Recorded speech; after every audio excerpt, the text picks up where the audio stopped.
Здравейте! В това клипче ще си покажем как се решава задачата за размяна на две променливи. Ще покажем два различни начина, може да ги видите и двата изобразени в момента на екрана. Целта на тези клипчета ще бъде хора, които са изпуснали някакъв материал или които са били в часа, но са се разсеяли, нещо не им е станало ясно или имат нужда от допълнително обяснение, да ги изглеждат и да си помагат, като може да забавите обяснението, да си го пуснете отново и така нататък. И се надявам това да ви помогне. Сега да започваме с работата, която ни предстои.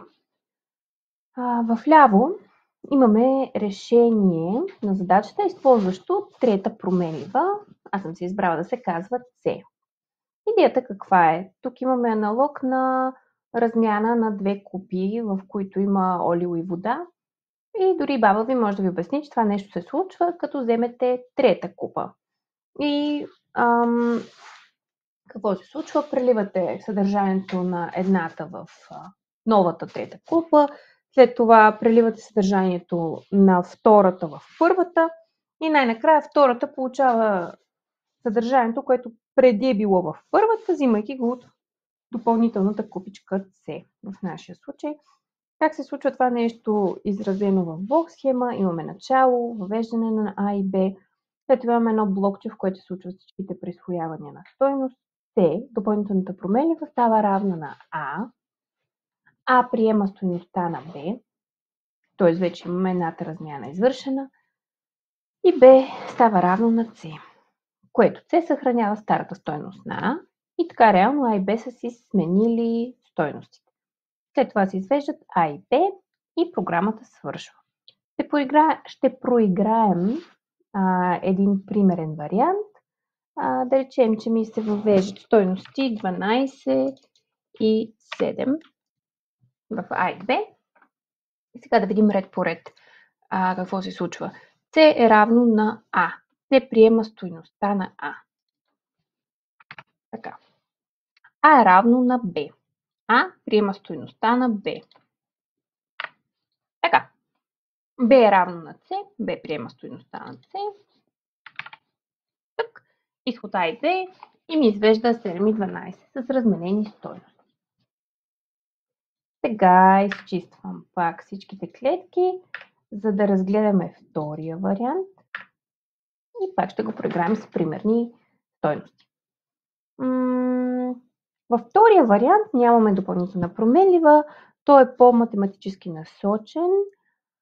Това, което се случва е, че в едната променлива, в моя случай аз съм си избрала това да е А, аз запазвам сбора на двете променливи. Като казвам, че А е равно на старата си стойност плюс Б. След това, използвайки тази сума, аз ще запазя в Б сумата на двете числа минус сегашната стойност на Б. Това реално ще ми даде А, защото сумата е А плюс Б. Аз като кажа сумата минус Б, това ми дава първоначалната стара стойност на А. И в момента на ето този втори ред, в Б вече ще имам старата стойност на А. И последната инструкция А е равно на А минус Б. Това взима, понеже в момента в А е запазена сумата на двете числа, минус Б, което е старата стойност на А. И реално ще го направи, че А е равно на сумата минус старата стойност на А, което реално е старата или първоначалната стойност на Б. Понеже това е малко объркано, много важно пак да си дадем примери. 7 и 13. Така. Първата инструкция. А е равно на А плюс Б. Това С обаче не ми трябва. Затова и мога да си го изтрия. Така. А е равно на А плюс Б.